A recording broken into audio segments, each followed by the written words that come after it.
ಅಭಿನವ ಬೀಚಿ ಪ್ರಾಣೇಶ್ ಇದ್ದ ಕಡೆ ನಗುವಿಗೇನು ಬರ ಇರೋಲ್ಲ ಬಿಡಿ. ಅವರ ಪ್ರತಿ ಮಾತುಗಳಲ್ಲಿ ನಗು ಮನೆ ಮಾಡಿರತ್ತೆ. ಮಾತುಗಳ ಮಾಯಾವಿ ಪ್ರಾಣೇಶ್ ಅವರ ಮಾತುಗಳಂದ್ರೇನೆ ಹಾಗೆ. ಮಾತುಗಳನ್ನ ನೀವು ಕೇಳಿ ಎಂಜಾಯ್ ಮಾಡಿ. ಯಾವುದೇ ಕಾರ್ಯಕ್ರಮ ಇರಲಿ, ಏನೇ ಮನೆಯಲ್ಲಿ ನಡೀಲಿ, ಮಕ್ಕಳನ್ನ ಮುಂದೆ ಬಿಡಿ. ಕೆಲವರು ಮಕ್ಕಳನ್ನ ಅವನಿಗೆ ಮಗು ನಿನ್ನ ಹೆಸರೇನು ಅಂತ ಅವ್ನು ಕೇಳಿದ್ರೆ ತಾಯಿನೇ ಅವನ ಹೆಸರು ಪ್ರಶಾಂತ್. ಮಗು ನಿಮ್ಮ ತಂದೆ ಹೆಸರೇನು? ಅವ್ರ ತಂದೆ ಹೆಸರು ವಿನಯ್ ಕುಮಾರ್. ಅವಸರ ಇವಳಿಗೆ. ಎಲ್ಲ ಮಕ್ಕಳಿಂದನೇ ಹೇಳೋದನ್ನು ಮಾತಾಡ್ಸೋದನ್ನು ಕಲೀರಿ. ಅವ ಮಕ್ಕಳಿಗೆ ಧೈರ್ಯ ಬರ್ತದೆ. ನಡಿ ಪ್ರಶಾಂತ್, ನೀವು ಒಳಗಡೆ ನಡಿ, ನೀನು ರ್ಯಾಂಕ್ ಬರಬೇಕು, ಹಾಗೆಲ್ಲ ಹೊರಗಡೆ ಬರಬಾರ್ದು. ಏನು ರ್ಯಾಂಕ್ ಬರೋರು ಹೊರಗೆ ಬರಬಾರ್ದನ್ರಿ? ಹಾಂ, ನಮ್ಮಲ್ಲಿ ಬೀದಿ ಹೊರಗೆ ಬಜಾರ್ದಾಗ ಅಡ್ಡಾಡಿ ರ್ಯಾಂಕ್ ಬರೋರು ಎಷ್ಟೋ ಮಂದಿ ಅದಾರ ರೀ. ಒಳಗೆ ಕೂತು ಓದಿದ್ರೆ ರ್ಯಾಂಕ್ ಬರೋಂಗಿಲ್ಲ. ಅವು ಪೂರ್ತಿ ಮೈಲ್ಡಾಗಿ ಮೆಂಟಲಿ ರಿಟಾರ್ಡೆಡ್ ಆದಂಗೆ ಆಗ್ತಾರೆ ಅವರು. ನೀವು ರ್ಯಾಂಕ್ ಬಂದವ್ರನ್ನ ಸ್ವಲ್ಪ ಅಬ್ಸರ್ವ್ ಮಾಡಿರಿ. 97, 98 ಏನು LKG ಹಿಡಿದು ಸಾಫ್ಟ್ವೇರ್ ತನವ 97 ಮೇಂಟೈನ್ ಮಾಡಿರ್ತಾನೆ ರೀ. ಅವನು ಮಾತಾಡಿಸ್ರಿ ನೀವು ಹಿಂಗಿರ್ತಾನೆ ಅವನು. ಮಮ್ಮಿ ನಾ ಎಲ್ಲಿ ಕೂತ್ಕೊಳ್ಳಿ ಅಂತಾನೆ. ಅವ್ರ ಮಮ್ಮಿ ಚೇರ್ ಇಡ್ಬೇಕು ಹಿಂದೆ. ಅವಾಗ ಕರೆಕ್ಟ್ ಕುಂದಿರ್ತಾನೆ. ಮತ್ತೆ ಎದ್ದು ಅವ್ರದ ಕೈ ಹಿಡ್ಕೊಂಡು ಮೆಲ್ಲಕ್ಕೆ ಅವ್ರ ಕಾರಿಗೆ ಹೋಗ್ತಾನೆ.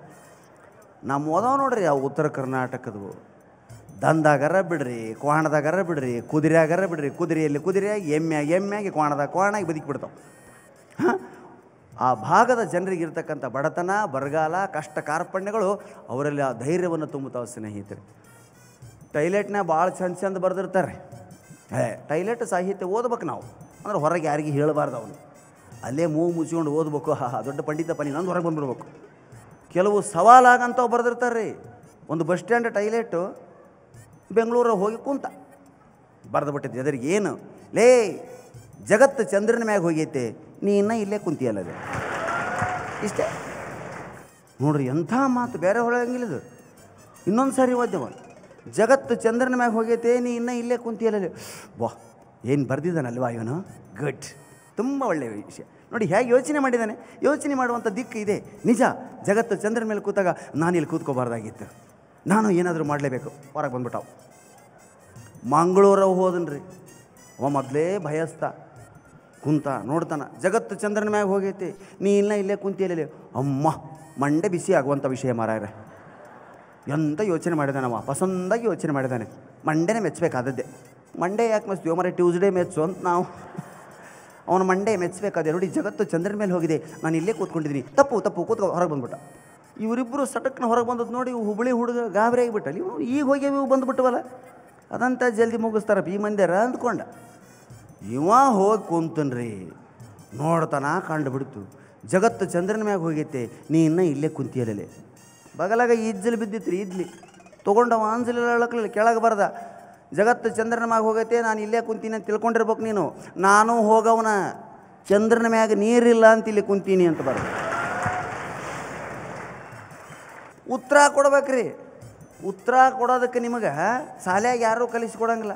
ಈ ಗೌರ್ಮೆಂಟ್ ಶಾಲೆಗೆ, ಇಂಗ್ಲೀಷ್ ಮೀಡಿಯಮ್ ಶಾಲೆಗೆ ಇದೇ ವ್ಯತ್ಯಾಸ.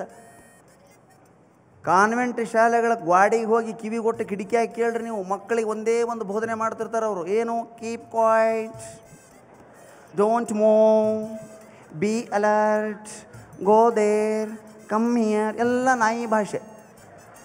Being that ball, bring that bread, bring that biscuit. ನಾಯಿಗೆ ಹೆಂಗೆ ಹೇಳ್ತಾರೆ ಹಂಗ್ರಿ. ಸರ್ಕಾರಿ ಶಾಲೆ ಗ್ವಾಡಿಗೆ ಹೋಗಿ ಕಿವಿ ಕೊಡ್ರಿ ನೀವು. ಮಾಸ್ತರ್ ದನಿ ಯಾವ್ದ, ಹುಡ್ರ ದನಿ ಯಾವ್ದ ಗೊತ್ತಾಗೋದಿಲ್ಲ. ಸುಮ್ಮನೆ ಇರಲಿ, ಮಾಸ್ತರ್ ಯಾರು ಕೇಳ್ಬೇಕು ನಾವಿದೆ. ಒಟ್ಟು ಶಾಲೆ ಹೊರಗೆ ನಾಯಿ ಒದರಾಕತ್ತಿತ್ತಿರು. ಒಮ್ಮೆ ಮಾಸ್ತರ್ ಸುಮ್ಮನೆ ಆಗಿಬಿಟ್ಟ. ಏನು ಒದರ್ತೈತಿ ನಾಯಿ, ತಡಿ ಸುಮ್ಮನೆ ನಿಂತುಬಿಟ್ಟ. ಎಷ್ಟೊತ್ತು ನೋಡಿದ್ರೆ ಹುಡ್ರು ನಾಯಿ ಒದರೋದು ನಿಂದ್ರಿಸ್ತೀವಿ. ಅವಾಗ ಒಂದು ಹುಡುಗಂದ, ಸರ ನಾಯಿ ಒದರೋದು ನಿಂದ್ರಿಸ್ತೀರಿ, ನೀವು ಶುರು ಮಾಡಿರ್ತಾರೆ. ಹಾಂ, ಅದ್ಭುತವಾದಂಥ ವಿಷಯಗಳಿದೆ ನಮ್ಮ ಮಧ್ಯೆ. ಅದಕ್ಕೆ ಇನ್ನೊಬ್ಬರ ಮಾತುಗಳನ್ನು ಕೇಳಿಸ್ಕೊಳ್ರಿ. ದಡ್ಡ ಅಂತ ಬಿಡಬೇಡ್ರಿ. ಅವನ ಹತ್ರ ಅದ್ಭುತವಾದಂಥ ಜ್ಞಾನ ಇರ್ತದೆ ರೀ. ನೀವು ಬೆಂಗಳೂರು ಜನ ಒಂದು ಹೊತ್ತು ಕಾಫಿ ಇಲ್ದಿದ್ರೆ ನಮಗೆ ತಲೆನೋ ಇತ್ತೆ, ಒಂದು ಸ್ವಲ್ಪ ಏನಾದರೂ ಹರಟಾದರೆ ಬೇಜಾರಾಗುತ್ತೆ ಅಂತೀರಿ. ನಮ್ಮ ಕಡೆ ಬರ್ಬೇಕ್ರಿ. 3 ದಿನ ಉಪವಾಸ ಇರ್ತಾವ. ಕುಂತ್ರೆ 3 ದಿವಸದ ಒಮ್ಮೆಲೆ ಉಣ್ತಾರೆ. ನಮ್ಮ ಆಳ ಮಗ ಗದ್ದೆ ಕೆಲಸ ಮಾಡೋ ಭರಮಣ್ಣ ಅಂಥೇಳಿ ನಮ್ಮ ಮನೆಗೆ ಇದ್ದಕ್ಕಿದ್ದಂತೆ ಒಂದು ಆಯ್ತವಾರ ಬಂದ. ಅವತ್ತು ನಾವು ಇಡ್ಲಿ ಮಾಡಿದ್ವಿ ಮನೆಯಾಗ. ನಾನು, ನನ್ನ ಹೆಂಡತಿ, ನನ್ನ 2 ಮಕ್ಕಳು, 3 ಮಂದಿ ಸಾಕಪ್ಪ 30 ಇಡ್ಲಿ ಅಂತೇಳಿ 30 ಇಡ್ಲಿದು ಒಂದು ಒಬ್ಬಿ ಇಳಿಸಿದ್ವಿ. 30 ಇಡ್ಲಿ, 3 ಪ್ಲೇಟ್ 3 ಒಬ್ಬೆ ಅಂತಾರೆ ನಮ್ಮಲ್ಲಿ. ಆ ಇಡ್ಲಿ ಇಳಿಸೋ ನೀನು ತಿನ್ಬೇಕು ಬಂದುಬಿಟ್ಟವ. ಅವ 3 ಹೊತ್ತು ಮಾಡ್ತಿದ್ರಿ ನಾವು. 30 ಇಡ್ಲಿನ ಮುಂಜಾನೆ 10, ಮಧ್ಯಾಹ್ನ 10, ರಾತ್ರಿಗೆ 10. ಅವ ಬಂದು ಕೂತ್ಕೊಳ್ಳಿ. ನಮ್ಗೆ ಏನಾಯ್ತು ಪಾಪ, ಭರಮಣ್ಣ, ಭರಮಣ್ಣ ಬಾರೋ ನಾಷ್ಟ ಮಾಡ್ಬಾ. ಬಲ್ರಿ ಸರ್. ಏ ಬಾಬಾ, ಅವಾಗೇನು ಇಕ್ಕಳ್ದ ತೊಗೊಂಡು 1-2 ಹಾಕೋದು, ಸಂಕೋಚ ಮಾಡ್ಕೊತಾನಂತೇಳಿ ಆ ಪಾತ್ರಿನ ಸರಿಸಿದ್ವಿ. ಅವ್ನು ಪಾಪನ ಹಳ್ಳಿ ಮನುಷ್ಯರೇ 28 ಇಡ್ಲಿ ಹಾಕೊಂಡ್ಬಿಟ್ಟ. 28 ಕ್ಲೋಸ್. 28 ಇಡ್ಲಿ ಹಾಕ್ಕೊಂಡು ಅರ್ಧ ಬೋಗೋಣಿ ಚಟ್ನಿ ಸುರಿಕೊಂಡು ಒಂದು ಅರ್ಧ ಡಬ್ರಿ ಸಾಂಬಾರು ಸುರಿಕೊಂಡು ಕಚ ಪಚ ಕೈ ತಿರುವಾಕೈತಿಬಿಟ್ಟು ಎದ್ದು ನಿಂತು ಭಕ್ತ ಕುಂಬಾರ ತುಳ್ದಂಗೆ ತುಳಿಲಿಲ್ಲ ನಾನು ಪುಣ್ಯ. ಅಷ್ಟದನ್ನು ರಮರಾಡಿ ಮಾಡಿ ಉಣ್ಣಾಕತ್ತಿದ್ದೆ. ಇಡ್ಲಿನ ಹಿಂಗೂ ತಿನ್ಬೋದಾ ಅಂತ ನೋಡಿದ್ದ ಅವತ್ತು ನಾನು. ನಾವೆಲ್ಲ ಇಡ್ಲಿ ಹಿಂಗೆ ತಿಂತೀವಿ ರೀ. ಅವ ಎಲ್ಲ ಕಲಿಸಿ ರಮರಾಡಿ ಮಾಡಿ ನೆಕ್ಕಿಬಿಟ್ಟ ಅದನ್ನು. 28 ಇಡ್ಲಿ ನನ್ನ ಎದುರಿಗೆ ಭಸ್ಮಾಗಿ ಹೋದ್ವು ರೀ. ಭರಮಣ್ಣ ಎಬ್ಸಿದ ತಪ್ಪಾತಲ್ಲಪ್ಪ ನೀನು ಅನ್ಕೊಂಡೆ ನಾ ಮನಸ್ಸಿನಾಗ. ಆದರೂ ಅಭಿಮಾನ ಬಿಡಲಿಲ್ಲ. ಲೇ ಭರಮಣ್ಣ ಭಾಳ ಹಸ್ತಿದ್ದಂಗೆ ಅದೆಯಾ, 1-2 ಇಡ್ಲಿ ಯಾಕೆ ಉಳಿಸ್ತೀವ ತಗೋ ಅಂದೆ. ಬೇಡ್ರಿ ಸರ, ತಗೋ ಇಲ್ಲ ಸಂಕ ಸರ ಯಾವುದಕ್ಕಾತು ಲಿಮಿಟ್ ಇರ್ಬೇಕ್ರಿ ಅಂದ. ಅದೇ ತಾನೇ ಟಾಯ್ಲೆಟ್ ಬಂದು ಹೊಸ್ತು. ನಾ ಮನ್ಯಾಗ ಟಾಯ್ಲೆಟ್ ಕಟ್ಸಿದ್ದೆ. ಊರಾಗಿ ಕೆಂಚಮ್ಮ ಅಂತ ನಮಗೆ ಭಾಳ ಪರಿಚಯದ ಹೆಣ್ಮಗಳು. ನನ್ನ ಮನೆ ಓಪನಿಂಗೇ ಕರೆಸಿದ್ದೆ ಆಕೆನ. ಬಾರವ ಮನೆಯೆಲ್ಲ ನೋಡಿದ್ಲು, ಭಾಳ ಚಂದ ಐತೆ ಪ್ರಾಣೇಶ ಮನೆ, ಭಾಳ ಕಷ್ಟಪಟ್ಟು ದುಡ್ಡು ತೊಗೊಂಡೆಪ್ಪ, ಭಾಳ ಖುಷಿ ಆಯ್ತು ಅಂದ್ಲು. ಮುಂಜಾನೆದ್ದು ಎಲ್ಲರೂ ಟಾಯ್ಲೆಟ್ಗೆ ಹೋಗ್ಬೇಕಾತು ನೋಡ್ರಿ. ಎಲ್ಲಿ ಹೊರಗೆ ಹೋಗ್ಬೇಡವ ಕೆಂಚಮ್ಮ, ಇಲ್ಲೇ ಮನ್ಯಾಗ ಇರ್ತಾವ, ಇಲ್ಲಿ ಒಳಗೆ ಹೋಗು ಅಂತೇಳಿ ಟಾಯ್ಲೆಟ್ ಡೋರ್ ತೆಗೆದು ಒಳಗೆ ಬಿಟ್ಟೆ. ಹೋದಳ್ರಿ 2 ಮಿನಿಟ್ ಆಗಿಂದ ಹೊರಗೆ ಬಂದು, ಪ್ರಾಣೇಶ 2 ಊದಿನ ಕಡ್ಡಿದ್ರು ಕೊಡಪ್ಪ ಅಂದ್ಲು. ಎದಿನ ಹೊಡಿತೀರಿ ನನಗೆ. ಹಳ್ಳಿ ಹೆಣ್ಮಗಳು ಊದಿನ ಕಡ್ಡಿ ಕೇಳಕ್ಕಂದ್ರೆ ನಾವು ಎಷ್ಟು ಹೊಲಸಿಟ್ಟಿರಬೇಡ ಟಾಯ್ಲೆಟು ಅನಿಸಿ ಬೇಜಾರಾತು ನನಗೆ. ಇಲ್ಲೇ ವಾಲಿ ಏರ್ ಫ್ರೆಶ್ನರ್ ಅಂತ ಇರ್ತೈತೆ, ಊದಿನ ಕಡ್ಡಿ ಏನು ಬೇಡ ಅಂದು, ಇಲ್ಲೆಪ್ಪ ಕೊಡು ಏನೋ ನಡಿ ಅಂತೇಳಿ 2 ಊದಿನ ಕಡ್ಡಿ ಹಚ್ಚಿ ಕೊಟ್ಟಿನಿ.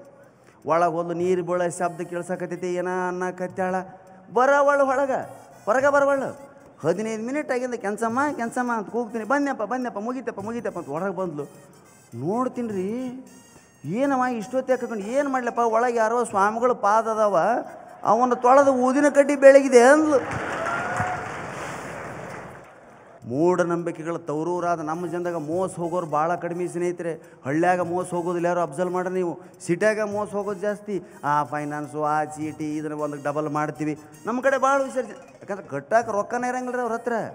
ನೀನು 50 ರೂಪಾಯಿ ಕೊಡು, ಅದನ್ನ ತೊಗೋ, ನನಗೆ 100 ಬಂದಿದ್ದು ನೀ 50 ಮುರ್ಕೋ ಅಂತಾರೆ ನಮ್ಮಲ್ಲಿ ಹಂಗೆ ಇಂಥವು ಫೈನಾನ್ಸ್ ಓಪನ್ ಆಗ್ತಾವ್ರಿ. ಓಪನ್ ಆಗ್ಬೇಕು ಬೆಂಗಳೂರು ಮೈಸೂರಿನಾಗ. ಅವು ನಮ್ಮಲ್ಲಿ ಸಾಧ್ಯ ಇಲ್ಲ ಸ್ನೇಹಿತರೆ. ದೊಡ್ಡರೇ ಇರ್ಬೋದು ಅವರು, ಮೋಸಕ್ಕೆ ಒಳಗಾಗಂಗಿಲ್ಲ. ನಮ್ಮ 3 ಮಂದಿ ಪಿಕ್ ಪಾಕೆಟ್ ಮಾಡ್ರಿ ನೋಡ ನೀವು. ನಮ್ಮ ಕಡೆ ಮಂದಿನ ಹೆಂಗಿಟ್ಟಿರ್ತಾರೆ ರೊಕ್ಕ. ಬ್ಯಾಂಕ್ ಸೇಫ್ ಡಿಪಾಸಿಟ್ನಾಗ ಸಹಿತ ಅಷ್ಟು ಸೇಫ್ ಇರಂಗಿಲ್ಲ ರೀ. ಫಸ್ಟ್ ಮ್ಯಾಗ ದೋತ್ರ ಮ್ಯಾಗ ಒಂದು ಸಣ್ಣ ದೊಡ್ಡ ಪಟ್ಟಿ ಡ್ರೈಯರ್. ಆ ಪಟ್ಟಿ ಡ್ರೈಯರ್ ಒಳಗೆ ಒಂದು VIP ಡ್ರೈಯರು. ಆ VIP ಡ್ರೈಯರ್ನಾಗ ಒಂದು ಪ್ಲಾಸ್ಟಿಕ್ನಾಗ 300 ರೂಪಾಯಿ ಇಟ್ಟು ಅದಕ್ಕೆ ಪಿನ್ ಹಾಕಿರ್ತಾರೆ. ಪಿನ್ ಹಾಕಿ ಅದನ್ನು ಅಲ್ಲಿಟ್ಟು ಮ್ಯಾಗ ಇಷ್ಟೆಲ್ಲ ಸುತ್ತಿ ಯಾವನು ಹೊಡಿಬೇಕ್ರಿ ಅದನ್ನು. ಅವ ಮುಪ್ಪಾಗಿ ಹೋಗ್ತಾನೆ, ನೀವು ನಿಂದ ಅವ್ನು ಟೆಲಿಸ್ಕೋಪ್ ಹಿಡ್ಕೊಂಬರ್ಬೇಕು. ಎಲ್ಲಿ ಐತಿ ರೊಕ್ಕ ಅಂತ ಹಿಂಗೆ ನೋಡೋಕದ. ಇಷ್ಟು ಭೇದಿಸಿ ಅದನ್ನು ಹೊಡೆಯೋದ್ರಾಗ ಸಿಕ್ಕಾಬಿಡ್ತಾನೆ ಅವ್ನ ಕೈಗೆ. ಮುಸ್ಲಿಮು, ಬ್ರಾಹ್ಮಣ ಮತ್ತು ಲಿಂಗಾಯತರು 3 ಜನ ಫ್ರೆಂಡ್ ರೀ ನಮ್ಮಲ್ಲಿ. ಬಶೀರ, ಮಾಲಿಂಗಯ್ಯ, ಆಚಾರ್ಯ ಅಂತೇಳಿ 3 ಮಂದಿ ಮಾತಾಡ್ಕೊಂತ ಕುಂತಿದ್ರು. ಒಮ್ಮಿಂದ ಜಾತಿ ಬಗ್ಗೆ ಮಾತು ಬಂದುಬಿಡ್ತು. ಎದ್ದು ನಿಂತು ಲಿಂಗಾಯತ ಹೇಳಿದೆ, ಲೇ ಒಗ್ಗಟ್ಟಂದ್ರೆ ವೀರಶೈವರ ಒಗ್ಗಟ್ಟಿನ ಮುಂದೆ ಇನ್ನೊಂದು ಒಗ್ಗಟ್ಟಿಲ್ಲ. ನಮ್ಮ ಹಿಂದೆ ಎಷ್ಟು ಮಂದಿ ಅದಾರ ಅಂದ್ರೆ ಮಂದಿನ ಬಿಡಲೆ ನನ್ನ ಹೆಸರಿನಾಗ 101 ಮಂದಿ ಅದಾರ ಅಂದವ. ನಿನ್ನ ಹೆಸರಿನಾಗ 101 ಮಂದಿ ಅದಾರ. ನಿನ್ನ ಹೆಸರೇನಲ್ಲೇ ಸ್ವಾಮಿ? ನೂರೊಂದಯ್ಯ ಸ್ವಾಮಿ. ನೋಡ್ರಿ, ನೂರೊಂದಯ್ಯ ಸ್ವಾಮಿ ಅಂತ ಲಿಂಗಾಯತರಾಗ ಹೆಸರು ಇಡ್ತಾರೆ. 101 ಮಂದಿ ಅದಾರ ಅವನ ಹೆಸರಿನಾಗ. ನೂರೊಂದಯ್ಯ ಸ್ವಾಮಿ ನನ್ನ ಹೆಸರು. ಬಗ್ಲಾಗ ಮುಸ್ಲಿಮ್ ನಿಂತಿದ್ದ. ಅವ ಅಂದಲೇ ಸ್ವಾಮಿ ನೀನು ಮಗನ ಇನ್ನು 101 ಇರ್ಬೇಕು. ನಮ್ಮದು ಹೆಸರಿನಾಗ ಅಷ್ಟೇ ಜನ ಆದರೆ. ಮುಸ್ಲಿಮ್ ಅಂದರೆ ಯೂನಿಟಿ ಗೊತ್ತಾ? ನಿನ್ನ ಹೆಸರೇನಲೇ? 100 ಭಾಷಾ, 100 ಜಿಲಾನಿ, 100 ಅಹ್ಮದ್, 100 ಪಾಷಾ, 100 ಅಬ್ದುಲ್ಲಾ, 100 ಗಫೂರ್, ಎಲ್ಲ 100. ಇವರಿಬ್ಬರು ಸೇರಿ ಬ್ರಾಹ್ಮಣ ಆಚಾರ್ಯ ಹತ್ರ ಬಂದರು. ಲೇ ಆಚಾರ್ಯ, ನಿನ್ನಿಂದ ಯಾರ್ಯಾರ್ಯಾರು ಇಲ್ಲಲೇ, ಜನಿವಾರ ಬಿಟ್ಟರೆ ಗತಿ ಇಲ್ಲ ಮಕ್ಕಳ ನಿಮಗೆ. ಒಗ್ಗಟ್ಟ ಇಲ್ಲ ಬ್ರಾಹ್ಮಣರಲ್ಲೇ. ನೀವು 4 ಜನ ಬ್ರಾಹ್ಮಣರು ಒಟ್ಟಾಗಿ ಒಂದ ಕಡೆ ಹೊಂಟೀರಿ ಅಂದ್ರೆ 5ನೇದವನ್ನು ಹೊತ್ಕೊಂಡಿರಂತನ ಅರ್ಥ. ಅಷ್ಟು ಒಗ್ಗಟ್ಟೈತಿ ನಿಮ್ಮ ತಾಲೆ. ನಿಮ್ಮದು ಒಗ್ಗಟ್ಟನ್ಲೇ. ಅವ ಹಿಂಗೆ ನೋಡಿದ ಆಚಾರ್ಯ. ಲೇ ನಿನ್ನ ಹೆಸರೇನ? ನೂರೊಂದಯ್ಯ ಸ್ವಾಮಿ. 101 ಮಂದಿ ಅದಾರ. ನಿನ್ನ ಹೆಸರೇನ? 100 ಪಾಷಾ, 100 ಜಿಲಾನಿ. ನನ್ನ ಹೆಸರೇನು ಗೊತ್ತೈತೆ ನಿಮಗೆ? ಏನ್ರಿ? ಅನಂತಕೋಟಿ ಪದ್ಮನಾಭಾಚಾರ ಅಂತ. ಹೇಗಿತ್ತು ಹಾಸ್ಯ ಸಾಮ್ರಾಟರ ನಗೆಯ ಝಲಕ್? ಎಂಜಾಯ್ ಮಾಡಿದ್ರಿ ಅಲ್ವಾ? ಆ ನಗು ನಿಮ್ಮ ಮುಖದಲ್ಲಿ ಹಾಗೇ ಇರಲಿ.